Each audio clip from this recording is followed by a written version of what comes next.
Welcome to Moments with Marianne. This is your host, Marianne Pastana.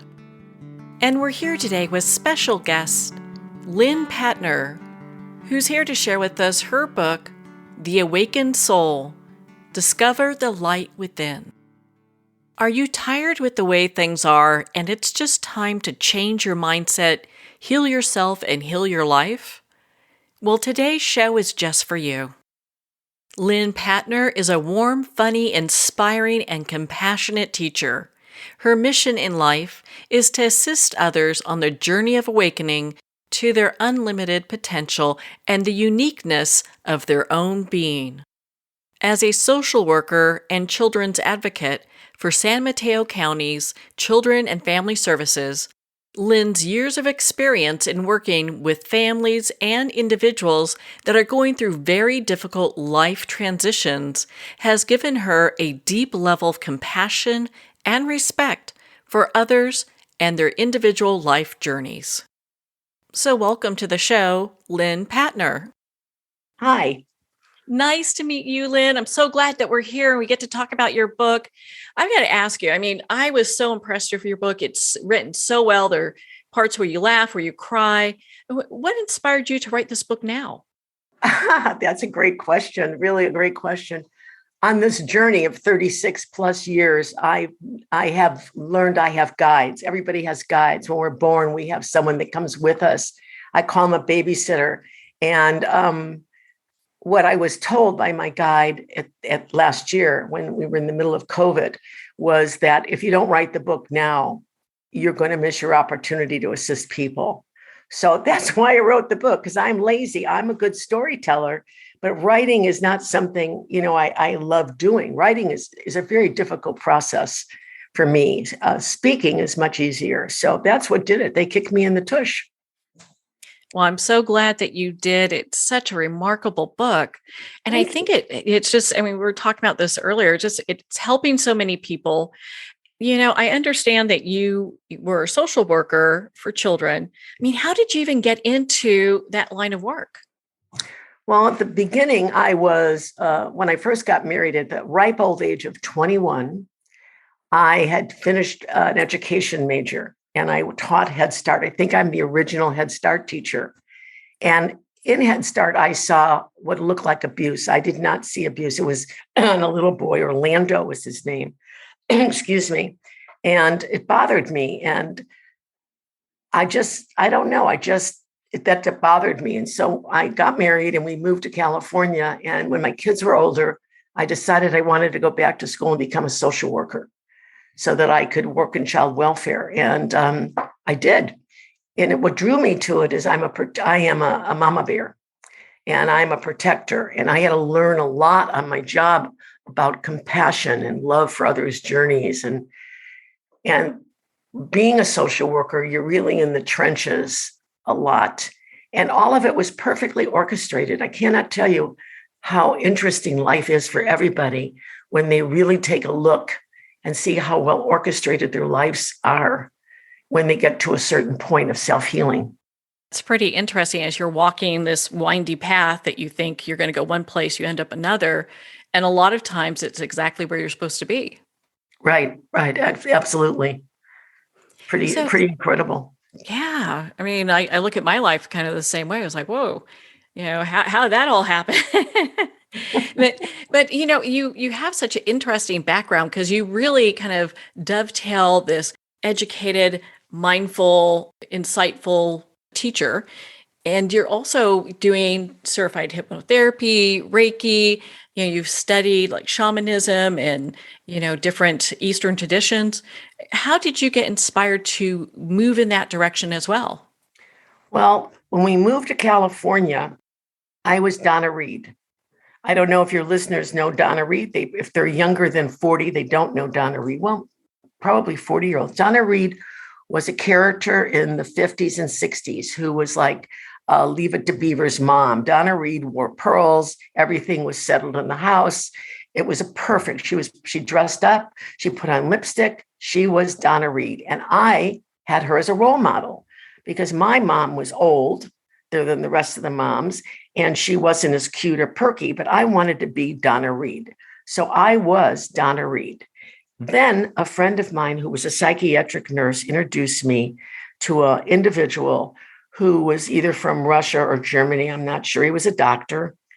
And she sent me, we went together to Woodside, California to hear this man who could send energy from his aura to our auras.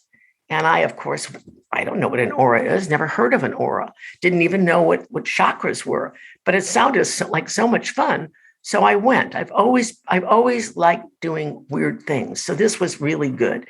So it was either going to be a good story or I was going to get a lesson. I wasn't sure. So I went, and it was a whole big deal getting there.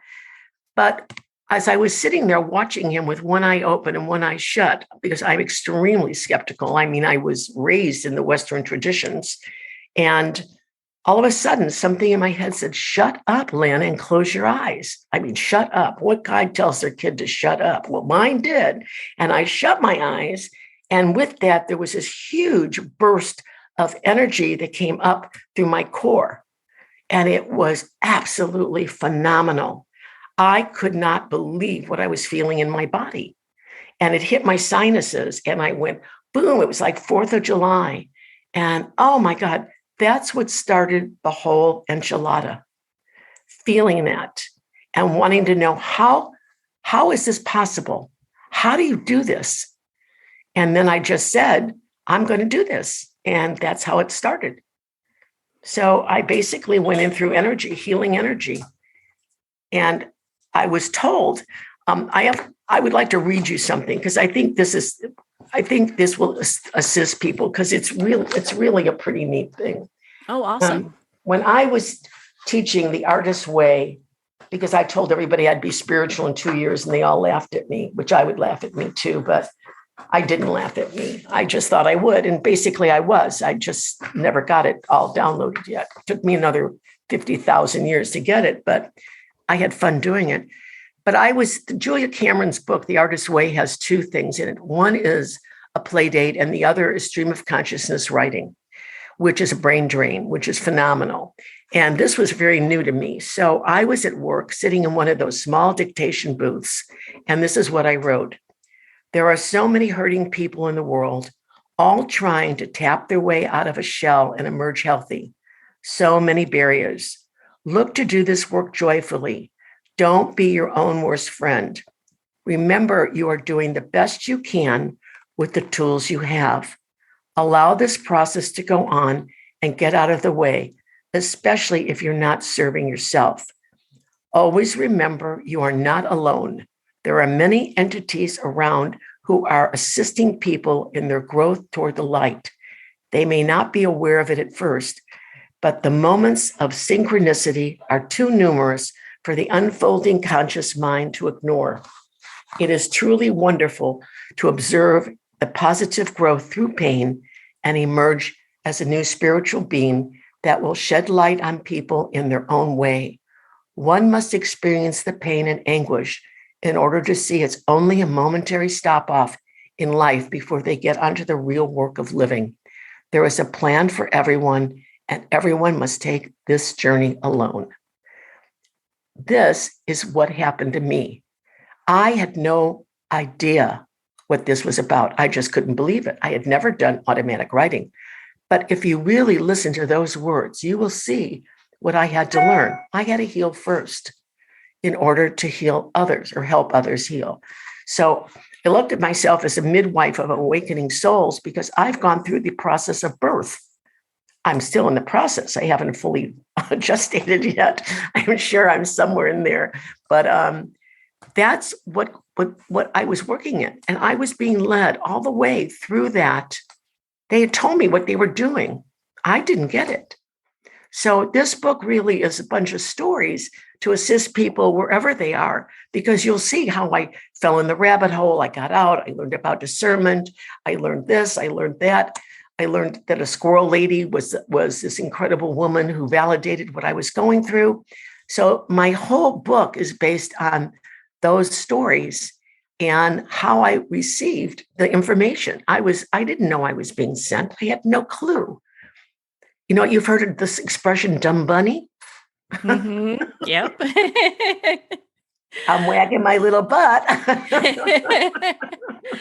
Well, I think all of us have gone through a point where we're a little naive about things, but man, I mean, to be able to bring forth such profound messages, I mean, I'm floored just reading your book. Oh, thanks. I was floored writing the book. Well, and I mean, a lot of times you hear when people are, doing automatic writing or channeling or what have you, that the words that are coming out, they have to go back and kind of read it because it could be a little bit of a surprise. Did you find that was the case for you? I wrote that in 1996. I was showing it to everybody because I was so impressed with myself that this happened. I mean, it was all ego, ego, ego. I never really got the message of it until much later. I got the message of how I had to heal me in order to heal another. I can't explain how my guides probably worked overtime to assist me in getting to where I am now, only because I always felt like I was in control. I always knew everything. My opinion counted.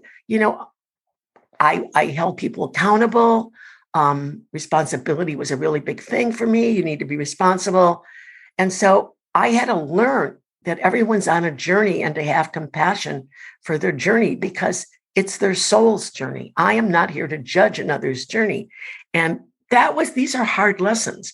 I had to learn to let go, letting go of everything. So I have faith. I wasn't brought up religious. I'm a Jewish girl, but with no religious upbringing.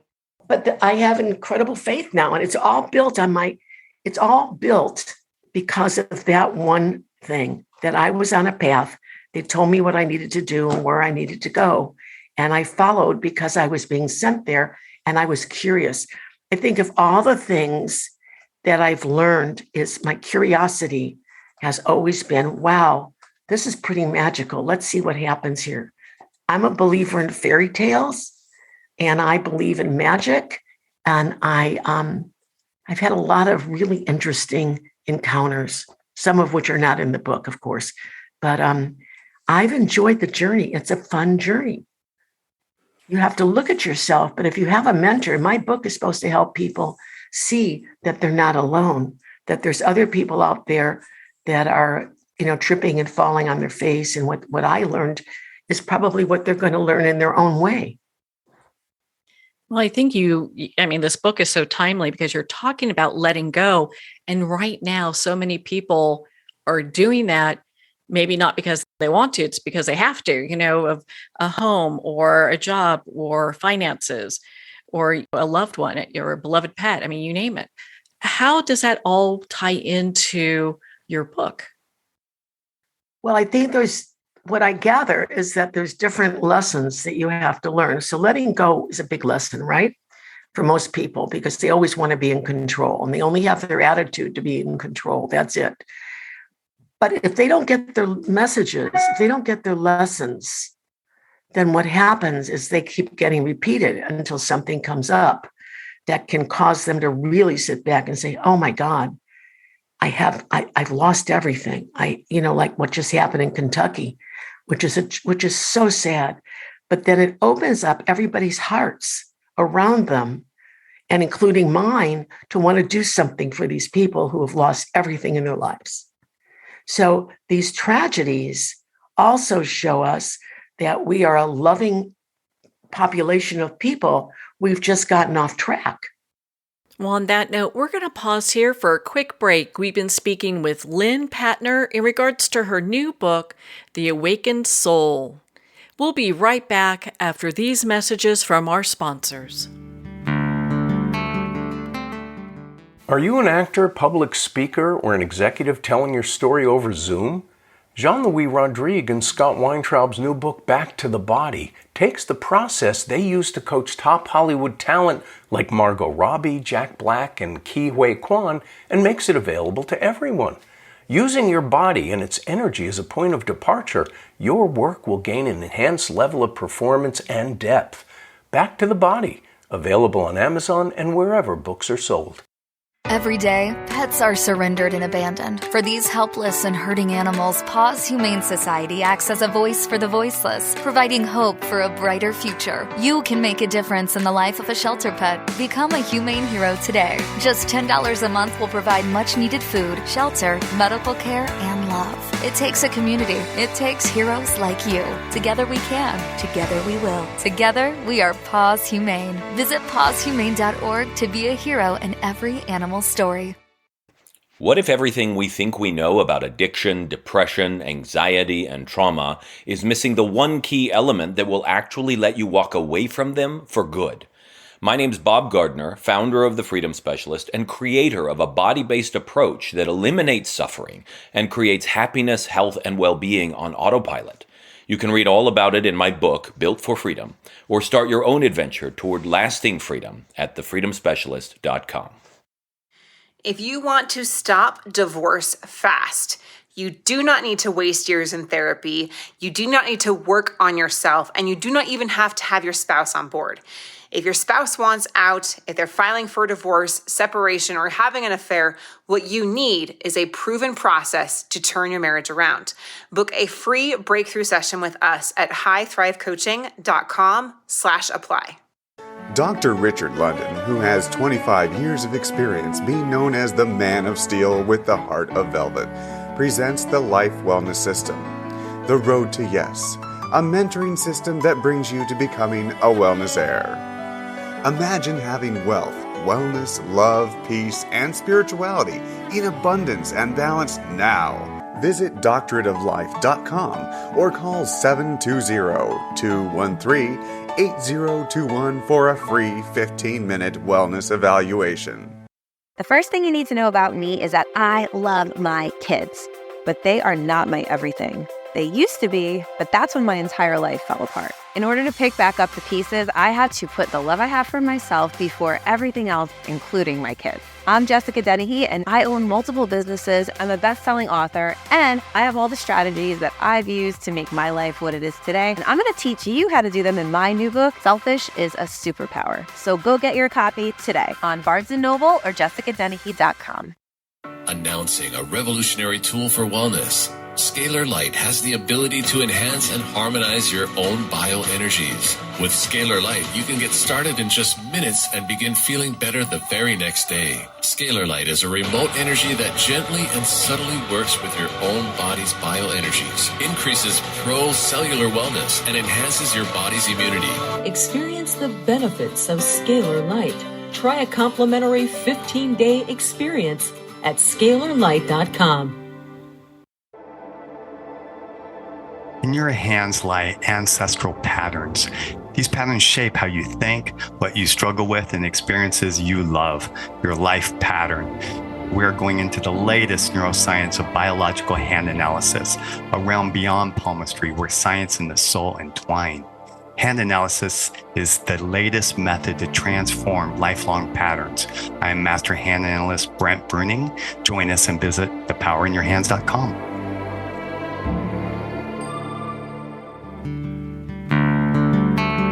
I'd like to thank Jason Eastwood at Guitarfulness for sharing his inspiring music and talent with us.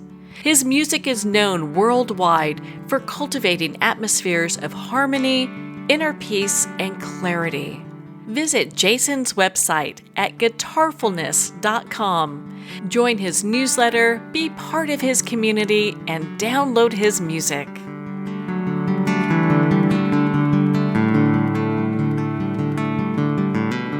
Welcome back to Moments with Marianne. We're here today with special guest Lynn Patner, who's sharing with us her new book, The Awakened Soul, Discovering the Light Within.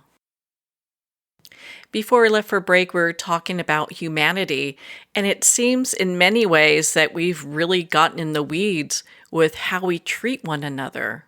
Yeah, but that's why the book is timely, because there's so much anger and fear. Everything's fear-based and angry. Look at what's happening. I mean, it's sad to see people attack different people because their belief system isn't the same, or to listen to untruths and believe they're true and do things that will hurt their bodies. they're not that they're dumb. They're just looking for someone that they can follow and not knowing they're unique individuals, and they've all come with special gifts too. Even the bum in the street, even the most homeless man or woman in the street has come for a purpose. Her soul is here to learn something. What it is, I can't tell you, but I can have compassion for her journey. Yeah. And I can be kind to her or him. That's what I believe is what's happening in the world. Our population of people are awakening at a very high level, and they're floundering because they don't know what's happening to them. But we need to awaken other people so that they can see how much love is the opposite of fear. It's like, I explain it like there's a room is a dark room, and you put a candle in it, and one candle will illuminate the entire room. So if a person's on their personal journey and they get to know how much power they have with love, then they will use it all the time. They will make a choice. This is my choice to show love. I can set my intention. But you have to be intentional with it, because a lot of times it's like New Year's resolutions, right? Yeah. So we all have these intentions to do something, but if we don't have that follow through, I mean, what good is it? It's true, but we don't remember that we even set the intentions. But if you consciously set an intention to everybody listening, just do this. This is fun. Set your intention to be kind to everybody you meet today. Everybody. Being kind. You can smile. You can say hello. You can comment on their clothes. You can comment on their smile, and then see how you feel at the end of the day. It is such a great exercise. What a beautiful place to start. Just start out your day as just knowing that you're going to show up and be kind. Right. But it's an intentional kindness. Everybody says, I'm kind, I'm kind, I'm kind. Yeah, you really are. But intentionally setting your intention to be kind, that's special. That takes a little doing. Yeah, it's consciousness. You have to be conscious to be kind. So I know you talk about in your book how just, people have these core wounds. Oh, and yeah. is that just some people, or is that everybody? Everybody. I'm sorry. I'm so sorry. From the ages of 0 to 8, most people get wounded. Babies get wounded. I have a case now, which is sad. This is a pre-verbal wound. But when she was a little baby, she was, they'd give her a bottle at 6 o'clock at night, and then they would wake her up at 9 o'clock in the morning, or get her at 9 o'clock in the morning. And they thought she was such a great baby, but they were very sound sleepers. So now as an adult, whenever she gets threatened with anything, and she's in a difficult situation, she feels like there's bars all around her and she's being caged. That's the pre-verbal feelings of a baby who couldn't get help. That baby must have cried and to whatever, and they couldn't get out. So her feelings are now embodied within her. And for me, it was, I'm not enough when I went to preschool, because I had only played with adults. So every single person, including Jack Canfield, who I talked to, which was a great thing, talked about his wound of not being enough. And there's other wounds. I don't belong. I'm not loved. I'm not enough. There's so many wounds. There's so many. And especially if you look at the statistics in child abuse, you have 1 out of 4 little girls being molested some way before the age of 18. And that can be someone just, showing themselves, or it can be anything. And you have the same amount with boys too. Boys aren't brought up as much because everybody thinks boys like being molested, but they don't. It's scary for them. And it's scary for the girls, and they always blame themselves. So that wound is very powerful. And you can see how that wound will go through their entire life, or like my life with my wound of being not enough. I would call to me instances which I would be not enough. I wasn't pretty enough. I wasn't smart enough. I wasn't thin enough. And that went on for years, but it was unconscious. It's not a conscious thing. And what my guide wrote about that, what I think is brilliant, and I'd like to read that to you, because I think wounds are your most important thing to learn. Mm-hmm. So I wrote and asked him, in 2000, the year 2000, what's going on? And he said, what is going on with you? You are being offered a wonderful opportunity to take a good look at yourself, to see what your blocks are and what has run them for the past years. It's all about observing, seeing what's really in your head, and seeing you are not that person, the person you always thought you were, which is not enough. You are beautiful, smart, and kind. You have more to give, and do not let the block continue, or you will cut off the best part of you. Let it go. It is not real.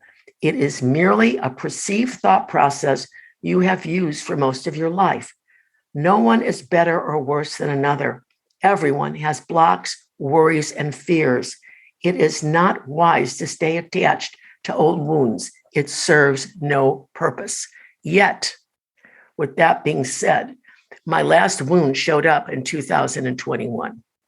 Oh, wow. So that is how in that wound, because I was meeting with Jack Canfield and I thought, oh my God, he's going to hate my book. And I ended up in the hospital with a panic attack. I had never had a panic attack. So now, listeners, I know what it feels like to have a panic attack. And I know how a wound, I'm 77. I had this wound at 3. I find this to be, if I'm having it, I'm teaching it. What I learn, I teach. So this wound finally got to, I said, I am done with this wound. And I turned it over. I said, listen, God, God to me is this wonderful energy source of love and compassion and kindness. I said, you wanted me to write the book? I wrote the book. It's your turn now. And so I just let it go. So I have absolutely no more. I'm not enough. I have no ego in this book. I just know that it was supposed to be written to assist others. And I'm not attached. So everybody, when you become an author, it's like a big deal. I was a big deal before I became an author. I'd agree with you on that. So you got to laugh at it. But the wounds are I'm at the place where wounds are very much need to be looked at, and you have to see them. And sometimes you don't see them. And so that's what this book shows you, how to see more of your wounds so that you can look at them and see that they were created when you didn't have the tools to deal with them. You had nothing. You were a baby. You were a kid. So, and no one helped you. So I'm about teaching adults, which are really children in disguise. It's interesting. I mean, how many of us take that old programming and we're on like automatic pilot for the rest of our lives. So how does someone break free of that and start moving in a different direction? You have to be aware of it. So you have to discover it. And once you discover that wound, you have to look for a wound. You have to see how your life has been. So let's say you have a friend who has been married 4 times or 3 times. If you look at her choice of husbands, you will see a pattern. They will be different people, but we're in different shoes, but the same characteristics. So what I have seen in my work is victims marry perpetrators and perpetrators marry victims.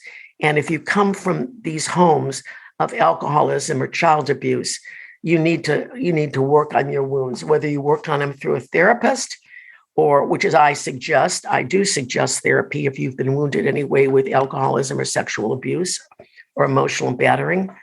But once you become aware of it, you see how it has gone through your entire life. And when you see that and become conscious of it, not unconscious, you can handle it by saying, I'm not going to play this game anymore. This is not for me. But you're going to be aware of it because it doesn't go away. You don't all of a sudden take a bath and the wound disappears. The wound is there. It's just not as active because you've controlled it. You've said, I am light. I am love. I am a unique being put on this planet as a soul to learn and grow and shed my individuality of light and love to the world. When you get to that place after doing the work, there is no need for your wound. I don't have the wound anymore, but it's taken me all this time. So I would like to assist people in not having all this time with their wounds because it's a waste of time. That's how I see it. Well, I would agree with you 100%. And there's a lot of people that just kind of go, gosh, I seem to be drawing in the same patterns in my life or the same people, and all of it's not where I want to be. Is that kind of like a replay of the wounds? Yes, because they don't think they deserve any better. So if you're not good enough, if you don't aren't lovable, you're going to call to you. Your soul is here to learn. Your soul, you're born here for a reason. You are a divine character. You are divinity. So I equate that to the ocean. If you take a drop of the ocean, is it still the ocean? Yes. So you are a divine being on the planet Earth with your soul's contract. The soul is here to learn. How does it learn? It has experiences. You have to get to the point where you see that who you are is not who you thought you were. This is the hardest part.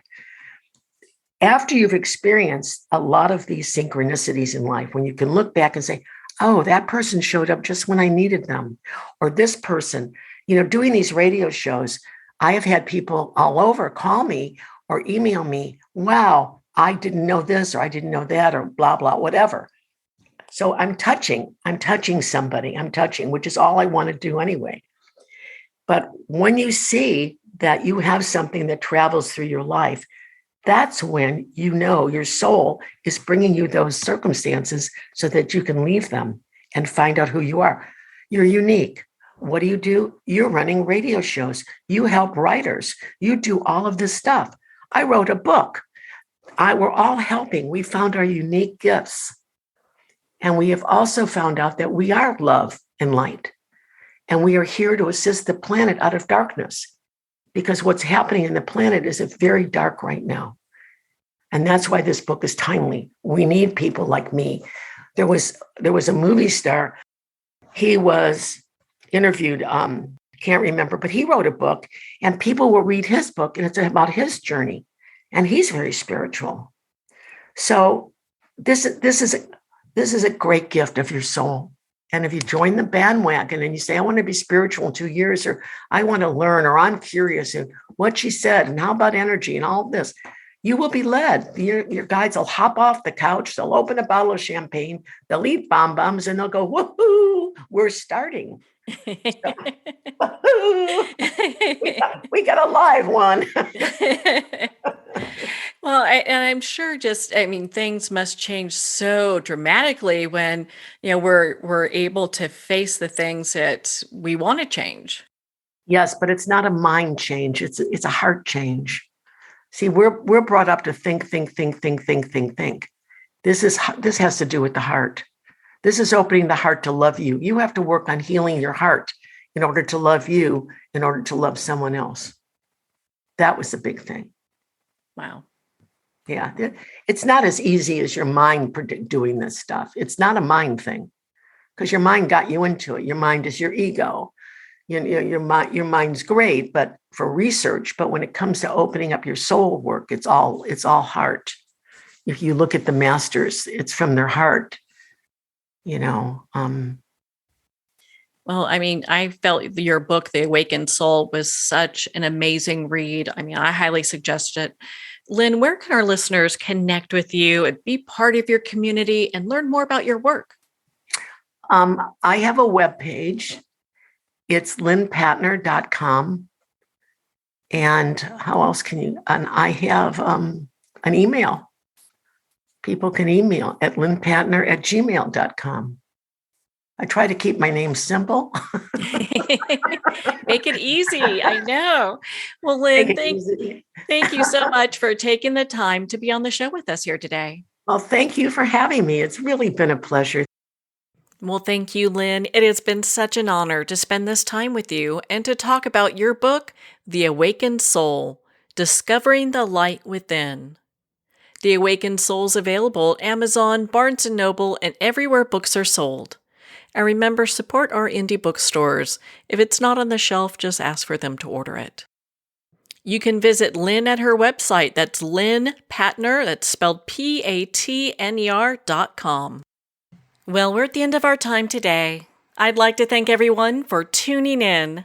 You've been listening to Moments with Marianne, where we make every moment count.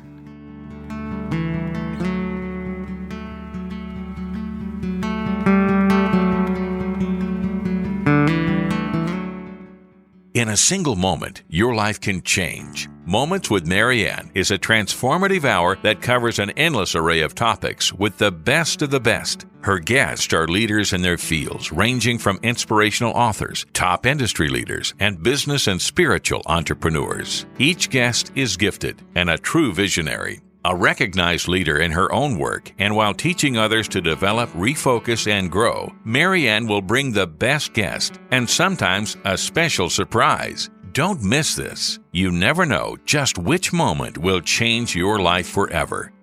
Make sure to tune in and visit momentswithmarianne.com for more information.